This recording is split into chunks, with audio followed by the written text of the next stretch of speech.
오늘의 사연 시작하겠습니다. 안녕하세요. 저는 동작구에 사는 30대 중반 여자입니다. 저는 작년에 이혼했어요. 그 이유는 책임감 있고 다정했던 남편이 모기, 기생충, 거머리만도 못한 남자라는 걸 뒤늦게 알았거든요. 시댁 식구들도 마찬가지고요. 지금도 그때만 생각하면 아주 치가 떨립니다. 지금부터 제 황당하고 어이없는 남편과 시댁 식구들의 행동에 대해 여러분들은 어떻게 생각하는지 여쭤보고 싶네요. 저희 부모님은 제가 어릴 적부터 사이가 안 좋으셨습니다. 대체 어떻게 결혼을 했나 싶을 정도로 하나부터 열까지 모든 게 안 맞는 분들이셨거든요. 그러다 보니 저는 어릴 적부터 아빠와 엄마가 번갈아 가면서 외박하는 모습도 자주 보았어요. 처음엔 이상하기도 하고 무섭기도 했지만 나중에는 그러려니 하게 되더군요. 그 어린 나이에 말이죠. 그래도 다행스러운 건 부모님이 제가 20살이 되어 대학에 갈 때까지는 법적 부부의 상태를 유지해 주셨다는 점입니다. 아무래도 제가 어린 나이에 편부 혹은 편모 가정에서 자라는 걸 원치 않으셨던 거죠. 그렇게 20살이 되자 법적으로 완전히 갈라서신 부모님은 고삐가 풀린 것처럼 서로 애인을 만나기 시작하셨어요. 대학교에 갔다 오면서 집 앞에서 다른 여자와 손을 잡는 아빠의 모습과 다른 남자의 차를 타고 귀가하는 엄마의 모습을 종종 본 저는 자연스럽게 결혼에 대한 회의감을 느끼기 시작했죠. 분명 부모님도 처음에는 사랑해서 결혼했겠지만 저렇게 남보다도 못한 사이가 되었으니까요. 한 집에 살면서 각자의 애인을 만나는 부부. 이런 모습을 보며 제가 결혼에 대해 어떤 환상을 품는 건 오히려 이상한 일이 아닐까요? 그래도 나중에는 그런 모습조차 익숙해지더군요. 얼마나 사는 게 힘들면 저렇게 나이 들어서 애인까지 만들어 즐거움을 찾나 하는 생각까지 들었고요. 대학을 졸업한 저는 나쁘지 않은 중견기업에 취직했어요. 또래에 비해 연봉도 높아서 제 삶의 질은 몇 단계나 상승했어요. 회사에 취직한 후 저는 이런저런 남자를 만나며 연애를 했습니다. 하지만 결혼 생각은 전혀 들지 않더군요. 처음에는 세상을 다 줄 것처럼 굴던 남자가 연애 후 6개월만 지나면 달라졌거든요. 물론 사랑은 여전했지만 결혼은 길기에 저는 남자에게 금방 실증을 느꼈습니다. 곁에 있는 사람이 결국엔 아빠나 엄마처럼 변해버릴 것 같았거든요. 그렇게 비혼주의에 대한 생각은 점점 더 굳어졌어요. 하지만 부모님은, 특히나 엄마는 제가 결혼하지 않는 것에 대해 못마땅해 하시더군요. 아니, 넌 왜 결혼을 안 하는 거니? 네가 무슨 아직도 청춘인 줄 알아 이거사? 너 벌써 30 넘었어. 남들은 20대 중반부터 준비해서 딱딱 때맞춰 시집도 잘 가는데 너는 왜 안 가니? 그렇다고 네가 하자가 있기래 뭐가 있기래? 얼굴 반반하지, 직장 탄탄하지, 성격도 좋지. 그런데 왜 결혼을 안 하는 건데? 엄마는 제가 30이 넘는 그 순간부터 얼굴을 볼 때마다 결혼 타령을 하셨습니다. 그럴 때마다 저는 욱하는 감정과 함께 결혼을 왜 안 하냐고? 다 엄마랑 아빠 때문이잖아. 혹시라도 결혼했다가 엄마랑 아빠 같은 사이 되면 그럼 내 인생 책임질 거야? 평생 소리 지르고 싸우는 모습이나 보여준 주제에 뭘 잘했다고 결혼하란 소리를 해? 라고 말하고 싶은 충동을 느꼈어요. 하지만 엄마의 가슴에 대못을 박을 수는 없기에 저는 만나는 사람에 대한 확신이 없다며 적당히 둘러댔죠. 그러던 어느 날 제게 사건이 벌어졌어요. 다름 아닌 제가 임신을 한 거였습니다. 당시 저는 회사에 들어온 신입사원과 사귀고 있었는데 피임을 철저히 했음에도 아기가 생겨버리더군요. 하늘이 무너지는 기분이었습니다. 결혼을 하고 싶지 않아 철저하게 행동했음에도 뱃속에 아이가 들어서 버렸으니까요. 일단 저는 남자친구에게 제가 임신했다는 사실을 알렸습니다. 둘 사이의 일이니 함께 상의해야 한다는 생각이 들었기 때문이죠. 그런데 남자친구는 제가 임신 사실을 알리자마자 이렇게 말하더군요. 은혜야, 임신했는데 표정이 왜 그래? 우리 사이에 아이가 생긴 건 축복이잖아. 우리 이제 앞으로 어떻게 살아갈지 상의해보자. 내가 아직은 많이 부족하지만 든든한 가장이 되도록 노력할게. 나 믿고 우리 소중한 아기 낳도록 하자. 솔직히 저는 아이를 지울 마음도 있었지만 남자친구는 아이를 당연히 낳을 것처럼 했어요. 심지어 자기 어머니한테 전화해서 알리기까지 하면서 말이죠. 그런 상황에서 제가 미안한데 난 어릴 때부터 비혼주의였고 아이 낳을 생각 전혀 없어 라면서 딱 잘라 말할 수는 없었답니다. 그래서 어쩔 수 없이 남편의 모든 조건들은 마음에 들지 않았지만 소중한 생명을 그렇다고 지울 수가 없어서 남편 하나만 바라보고 살기로 마음을 먹었어요. 물론 지금 생각하면 참 미련한 생각이었지만은요. 그렇게 저는 저희 부모님한테도 모든 사실을 알렸어요. 부모님은 의외로 담담하시더군요. 마치 이럴 줄 알았다는 듯이 말이죠. 그 이후로 양가는 제 배가 부르기 전에 얼른 결혼식부터 올리자며 부랴부랴 결혼식을 진행했습니다. 그렇게 되니 비혼주의였던 저 역시 거대한 파도에 휩쓸리듯 결혼 준비에 열을 올리게 되더군요. 하지만 문제가 딱 한 가지 있었어요. 그건 다름 아닌 남자친구의 지갑 사정과 예비시댁의 가정 형편이었죠. 저희는 급하게 결혼하는 만큼 예단 같은 것들을 최소화하기로 했어요. 하지만 그 최소화한 것조차 남자친구와 예비시댁은 준비하지 못하겠다고 하더군요. 참 한숨이 나왔습니다. 남자친구 덕을 못 볼 거라 생각하긴 했지만 이 정도로 아무것도 못 해올 거라곤 상상조차 하지 못했거든요.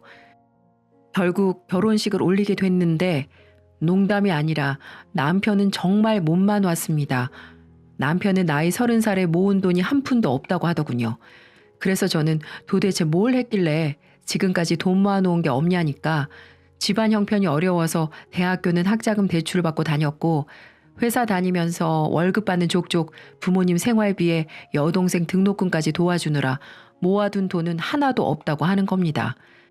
오히려 빚만 2,700만 원 정도가 남아있다고 말하는데 아니 이건 무슨 결혼하면서 남자 쪽에서 기본적으로 해야 하는 것들은 해오는 게 아니라 반대로 빚을 지고 장가오는 것에 대해 제가 다 혀가 내둘러지더군요. 당장 결혼을 파토낼까도 생각했지만 이미 점점 배가 불러온 상황에서 제게 선택지는 따로 없었어요. 고민하던 저희 부모님은 결국 본인들이 모으신 돈을 박박 긁어서 제게 주시더니 제 돈과 합쳐서 아파트를 구매해 신혼집으로 사용하라고 하시더군요. 엄마와 아빠는 그렇게 서로 간에는 애정이 없으면서도 자식만큼은 그래도 뭐 하나라도 도와주려고 하는 모습을 보니 이게 부모 마음인가 하는 생각도 들었어요. 그렇게 저는 부모님의 돈과 제 돈, 그리고 대출을 껴서 아파트 한 채를 매입했습니다. 집을 구하고 남편에게 집 걱정은 하지 않아도 된다고 말을 하니까 그 말을 들은 남자친구가 선을 넘는 발언을 하는 겁니다. 사람이 염치가 없어도 이렇게 염치가 없을 수가 있는지. 은혜야, 그런데 신혼집은 공동명의로 해주면 안 돼? 내가 형편이 안 돼서 집은 당신이 해오긴 했지만 그래도 내가 남잔데 집 명의가 당신 단독 명의면 내가 평생 기죽으면서 살 것 같은데. 그리고 부부는 공동체잖아. 그래서 부부간에도 믿음과 신뢰가 중요하니까 공동 명의로 해주면 내가 더 남편 노릇 잘할 것 같은데 그렇게 해주면 안 될까? 참 어이가 없고 황당했습니다. 장가 오면서 빚만 2,700만 원 들고 온 주제에 나와 부모님이 평생을 힘들게 일해서 구한 집을 자기는 뻔뻔하게 숟가락만 딱 얹어달라는 거와 다를 게 뭐가 있나요? 그래서 저는 말했습니다. 지금 당신 말실수하는 것 같은데 우리가 부부인 건 사실이지만 10년, 20년 같이 산 부부도 아니고 연애 포함해서 당신을 한 지 1년밖에 되지 않았어. 그런데 공동명의로 해달라고?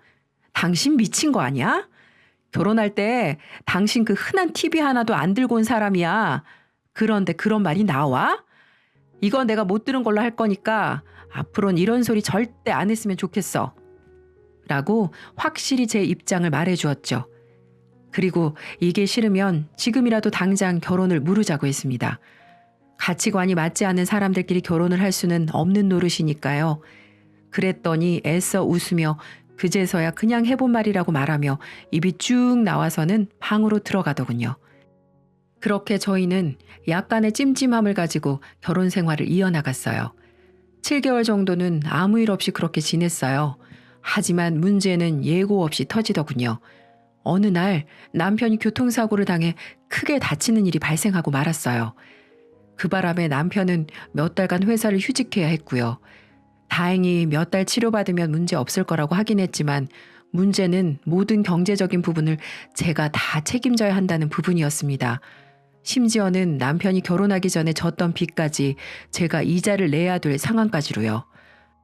아무것도 못하고 누워있는 남편의 모습을 보면 안타까운 마음도 있었지만 저도 육아휴직 상태였기 때문에 어쩔 수 없이 친정에 손을 내밀 수밖에 없었어요.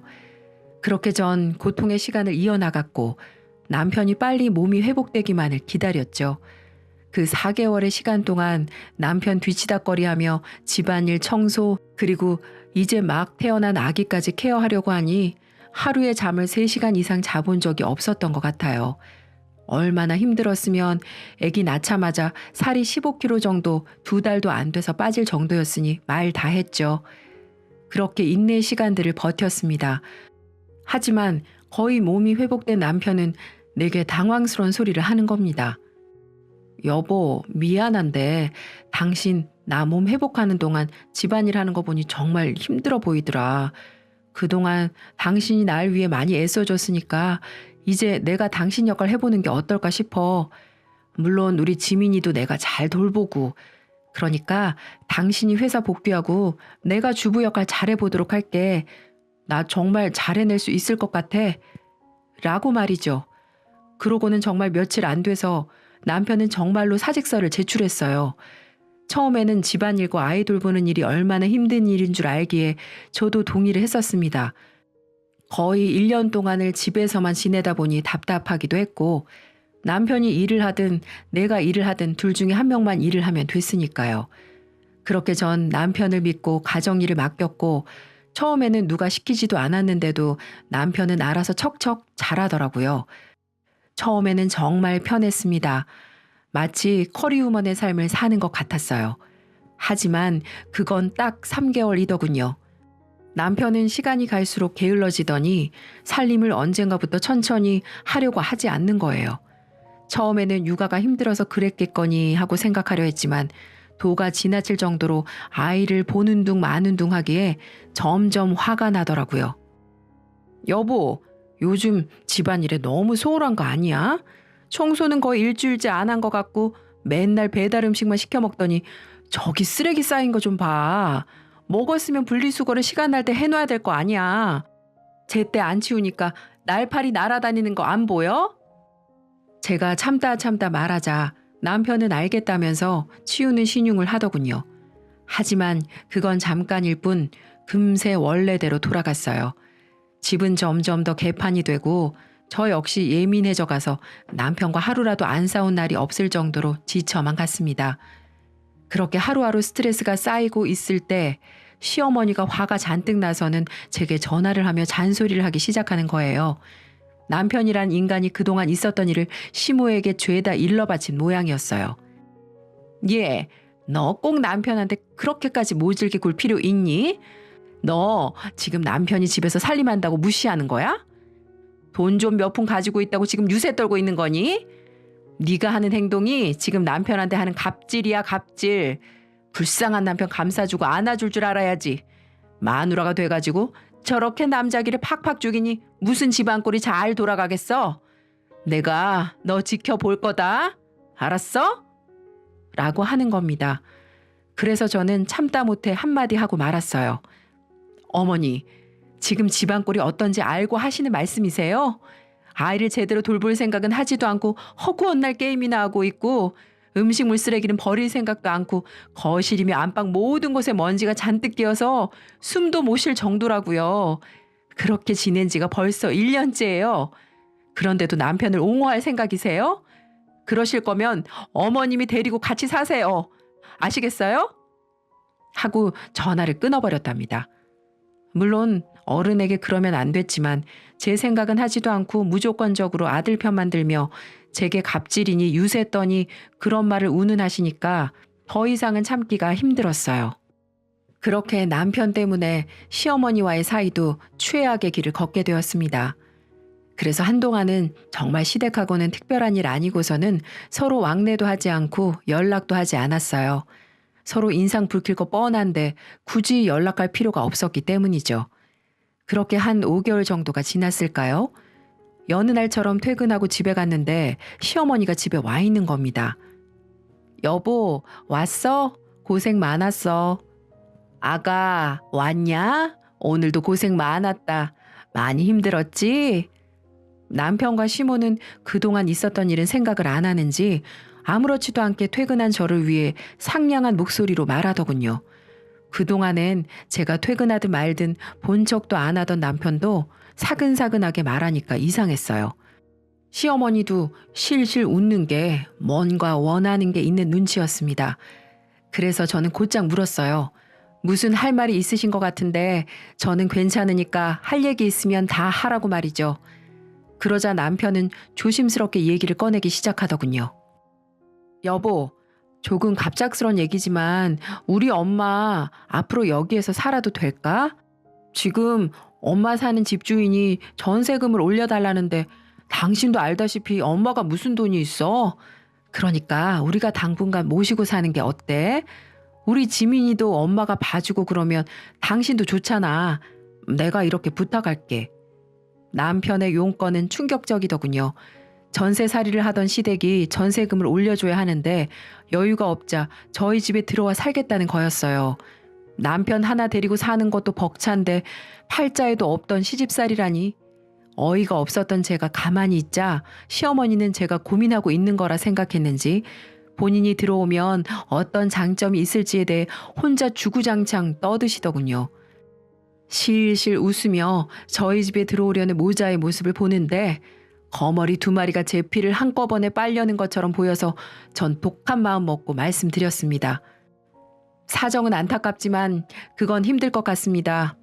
어머님도 아시겠지만 지금 우리 딸도 아직 어리고 남편은 1년째 저렇게 백수처럼 지내고 있지.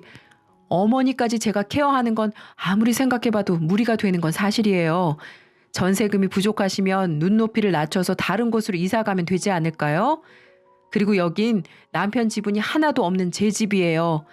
죄송하지만 아무래도 그건 좀 힘들 것 같네요. 저는 단호하게 말했습니다. 우물쭈물했다간 정말로 시어머니가 저희 집에 살 것 같았거든요. 남편은 왜 안 되냐고 부모님을 공경할 줄 모른다면서 제게 따지면서 뭐라고 하는 겁니다. 그래서 저는 당신은 뭘 잘했다고 따지는 건데 결혼 후에 한 번도 생활비 갖다 준 적 있어? 생활비도 갖다 준 적 없는 사람이 당신 어머니까지 지금 모시고 살라는 게 말이 되는 소리야? 나 당신 결혼 전에 빚진 대출금도 내가 뼈 빠지게 일해서 갚아주고 있는 사람이거든? 정말 양심도 없다. 아니, 너는 말을 어쩜 그렇게 야박하게 하니? 내가 뭐 너랑 살고 싶어서 같이 살지? 어쩔 수 없는 사정 때문에 그렇게 된 건데 어떻게 시애미를 단칼에 내칠 수가 있냐? 우리 아들이 너만 안 만났으면 훨씬 더 좋은 집에 장가 갈 수도 있었어. 애 때문에 어쩔 수 없이 시켰다마는 어떻게 하는 집마다 미운 집만 골라서 이 시애미한테 할 수가 있어? 생긴 거랑 똑같이 미운 행동만 골라서 하니 내가 이뻐할 수가 없지. 어머니, 말씀이 지나치시네요. 어머니 전셋집을 제가 나가라고 했어요? 왜 제게 와서 의지하려고 하시는 거냐고요? 어머님 툭 까놓고 우리 결혼할 때 수저 한 세트라도 해준 적 있으세요? 지금 이 집 저희 부모님이 집을 구할 때 보태주셨고요. 모든 가전제품 사는 것도 저희 집에서 도와줬어요. 근데 그런 말이 나오세요? 그리고 아들이 엄청 대단한 사람인 줄 아시나 보네요. 까놓고 말해서 아드님 잘난 점이 뭐가 있어요? 능력이 있기래요? 살림을 잘하기래요? 애를 잘 키우기래요? 막말로 집안이 좋은 것도 아니고요. 그런데 뭘 그렇게 대단한 아들인 것처럼 말하세요? 저는 어머님 아들이랑 결혼 안 했으면 더 잘 먹고 잘 살았어요. 그거 알기나 하세요? 뭐? 너 시애미한테 말하는 꼬락서니가 이게 뭐니? 이제 알겠네. 이렇게 시애미 앞에서도 눈 동그랗게 뜨고 바락바락 대드는 게 남편은 얼마나 잡아먹으려고 안달이었겠어? 집안 꼬라지가 어떻게 돌아갔을지 내 안 봐도 뻔하다. 이래서 기센 여자를 집안에 들이면 절대 안 되는 건데. 네, 저 기세요. 더 이상 어머님 부탁 못 들어주겠으니까 이제 나가주세요. 남편이고 시어머니고 다 필요 없으니까 당장 제 집에서 나가시라고요. 저는 남편과 시어머니의 팔을 붙잡고 막무가내로 끌어냈습니다. 남편과 시어머니는 막무가내로 버텼어요. 용을 써도 두 사람을 밀어낼 수 없자 저는 드디어 경찰까지 불렀습니다. 경찰에 동네 주민들까지 죄다 몰려드니까 남편과 시어머니는 창피했던 건지 집을 나가더군요. 그리고 새벽이 되어서야 남편은 시어머니를 집에 모셔다 드리고 집으로 왔어요. 남편은 그때서야 자기가 생각이 짧았다면서 앞으로 다시는 그런 얘기 꺼내지 않을 거니까 걱정 말라고 하더군요. 일자리도 구한다면서 말이죠. 믿음이 전혀 안 갔지만 그래도 미워도 제 남편이고 싫어도 제 남편이니 언젠가는 변하겠지, 노력하겠지라는 믿음을 가지고 기다려보기로 했죠. 그런데 어느 날 다시 일이 터지고 말았어요. 아, 정말 이 망할 놈의 집구석. 회사 끝나고 곧장 집으로 도착했는데 현관에 제가 알지 못하는 여자 구두가 있는 거예요. 분명 제 구두는 아니었고요. 그래서 조용히 사람 목소리가 나면서 삐걱삐걱 소리가 나는 안방문을 열었더니 저는 그 현장을 보고 기겁하고 말았어요. 세상에, 남편 동생 신우이와 한 침대에 나란히 누워서 우리 지민이를 바라보면서 놀고 있는 겁니다. 물론 그 상황만 보면 신우이가 조카 봐주는 건 그럴 수 있는 일이지라고 생각하시는 분 많으실 거예요. 물론 저도 그 모습만 봤다면 똑같이 생각했을 겁니다. 하지만 남편의 옷차림을 보고 깜짝 놀라고 말았어요. 남편은 딸랑 딱 붙은 속옷 하나만 입은 채 신우이와 같이 침대에 누워 우리 지민이와 놀아주고 있는 겁니다. 여러분, 이게 말이 되는 소린가요? 제가 너무 보수적인 걸까요? 아무리 여동생이고 친동생이라고는 하지만 다 큰 성인인데 딱 붙는 팬티 한 장만 입고 있으면 남자의 중요한 부위가 튀어나올 정도의 모습인데 내 침대 위에 버젓이 그렇게 누워있는 모습을 보니까 결국 이성의 끈을 놓고 말았습니다. 당신 지금 내 침대 위에서 뭐 하고 있는 거야? 도대체 당신 머릿속에는 뭐가 들긴 한 거야? 능력이라도 없으면 생각이라는 걸 하고 살아 제발. 내가 만약에 내 오빠가 놀러와서 우리 부부 침대에 내가 속옷만 입고 있으면 당신 기분이 어떨 것 같아? 이 인간아, 차라리 놀아줄 거면 거실에서 보행기 태워주며 놀아주던가. 내가 정말 못 산다 못 살아. 당장 이 집에서 나가. 당신 동생 데리고 빨리 나가라고. 아니 여보, 당신 너무 예민한 거 아니야? 민주는 내 가족이고 나보다 6살이나 어린 친동생이잖아. 근데 꼭 이렇게 난리를 쳐야 돼? 설마 우리가 가족끼리 이상한 짓이라도 하겠어? 그런 생각하고 있는 당신이 더 이상한 거 아니야? 당신 이런 모습 보니까 더 어이없고 화가 난다. 그래, 나간다 나가. 이렇게 남자 무시하고 하루라도 편히 놔두지 않는 여자랑은 나도 더 이상은 살기 싫어. 라고 말하며 집을 나섰습니다. 그렇게 집을 나가는 뒷모습을 보니 저 남자를 계속 믿고 살다가는 제 인생이 한순간에 나락으로 빠질 것 같은 느낌이 들기 시작하더군요. 그래서 전 그날 밤 집을 나간 남편에게 문자 이혼을 통보했어요. 그렇게 일주일 후 남편과 시어머니가 저를 커피숍으로 불러내더군요. 남편은 합의 이혼 서류를 당당하게 내밀었습니다. 깔끔하게 이혼하고 재산 분할하자. 나 이제 더 이상 당신 같은 여자랑은 못 살겠어. 남편은 이혼하자며 재산의 절반을 분할해달라고 했어요. 재산의 대부분은 아파트이기에 아파트를 팔아 절반을 달라는 거나 다름없는 얘기였죠. 시어머니도 팔짱을 낀 채 저를 노려보았습니다. 같은 뜻이라는 거였죠. 저는 그때 완전히 결론을 내렸어요. 이들은 구제불능의 쓰레기이자 기생충이라는 것을 말이죠. 생각이 정리된 남편이 건넨 합의 이혼 서류를 집어들었습니다. 그리고 촥 찢어버렸어요. 제가 서류를 찢어버리자 남편과 시어머니는 눈이 휘둥그레지더군요. 그러거나 말거나 저는 이혼 서류를 갈기갈기 찢어버렸어요. 겨우 정신을 차린 남편과 시어머니가 대체 뭐 하는 짓거리냐고 묻더군요. 그래서 저는 뭐? 합의 이혼? 재산 분할? 웃기는 소리 하고 있네. 당신이 뭘 잘했다고 내가 합의 이혼을 해주고 재산을 분할해줘? 아니 머리가 나쁘면 공부라도 좀 하고 이딴 소리를 하던가. 나는 말이야 그럴 마음 조금도 없고 어차피 빈손으로 들어왔으니 빈손으로 나가. 이 거머리 같은 인간아. 그리고 당신이 원하면 지민이한테는 미안하지만 양육권도 줄게. 그러니까 당신이 뼈 빠지게 일해서 우리 지민이 잘 키워봐. 알았어? 라고 소리 지르며 말을 해버리자 남편은 자기가 처음에 생각했던 반응이랑 달라서인지 수스라치게 놀라며 시모와 함께 카페를 도망치듯 벗어났습니다.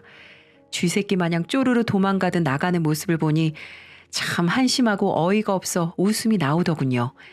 그렇게 며칠이 지나고 또다시 남편에게서 연락이 왔습니다. 뭐라고 왔냐고요? 전 또 한 번 많이 웃었네요. 남편은 합의 이혼할 테니까 더도 말고 2천만 원만 딱 달라고 하더군요. 자기 엄마 전세금 2천만 원 올려주면 자기 엄마 집에서 계속 살 수 있다나 뭐라나요? 그러면서 아이도 포기할 테니 애는 저보고 키우라고 말하더군요. 시모가 늙어서 아이는 도저히 못 봐주겠다고 했다더군요. 그럼 그렇죠. 어디 남자 혼자 애 키우는 게 쉽나요? 그리고 수소문 끝에 재산 분할 못 받는 것도 알게 되었는지 그날 헤어지던 때와 달리 고분고분한 목소리로 내게 협박이 아닌 부탁을 하는 걸 보니 참 쓸모가 없다는 걸 다시 한번 느꼈습니다. 아니 이 남자야. 합의 이혼을 하는데 왜 내가 너한테 돈을 줘? 나한테 장가 올 때 땡전 한 푼 보태준 거 있냐고. 진짜 머릿속이 텅 빈 게 맞구나. 네가 길거리에 나앉든 어디서 살든 나랑 무슨 상관인데 내가 2천만 원을 줘?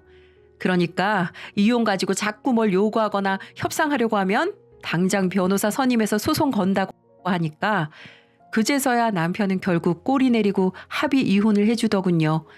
물론 양육비도 매달 50만 원씩 꼬박꼬박 받는 조건으로요.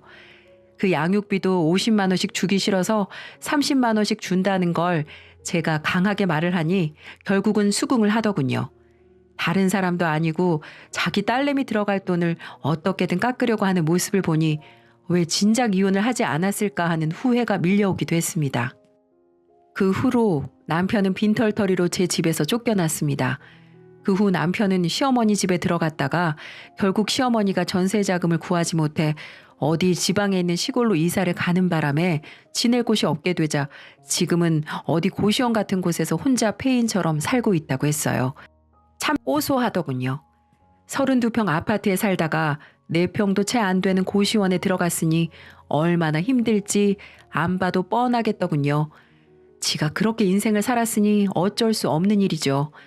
가끔씩 남편은 전화를 해서는 한 번만 기회를 더 달라면서 다시 합치자고 말을 합니다. 하지만 그럴 수가 있나요? 그래서 전 딱 한마디 하고 전화번호도 아예 차단을 해버렸습니다. 네 주제를 알고 인생을 살라고요. 내가 대출비 갚아주고 꼬박꼬박 생활비 갖다주고 상전 대접해줄 때가 당신은 평생 그리울 거라고요. 여자는 한번 마음 먹으면 뒤도 안 돌아보고 떠난다면서 말이죠. 그러더니 또 서럽게 울기 시작하더라고요. 그렇게 딱 8개월이 지났어요. 전 현재 아이와 행복하게 잘 지내고 있고요. 남편이라는 인간은 저와 이혼하고 아직도 정신을 못 차렸는지 양육비를 한 번도 주지 않고 있네요. 언제 정신 차리려는지 우리 지민이 아빠라는 사실이 너무 창피하기까지 합니다. 부디 빨리 정신 차리고 최소한의 아이 아빠의 의무를 다했으면 합니다. 법적으로 양육비를 받을 수는 있지만 우선은 기다려 보려고요. 양심이 있는 사람이라면 자기 딸 키우는데 들어가는 돈은 아깝지 않겠다고 생각을 하겠죠. 제 사연은 여기까지입니다.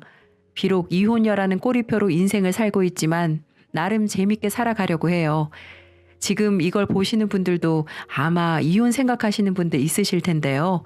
앞으로 남은 인생이 어떤 선택이 옳은 선택인지 잘 생각해 보시고 결정하셨으면 하네요. 다들 즐거운 나날들 보내시고요. 제 긴 사연 들어주셔서 감사합니다.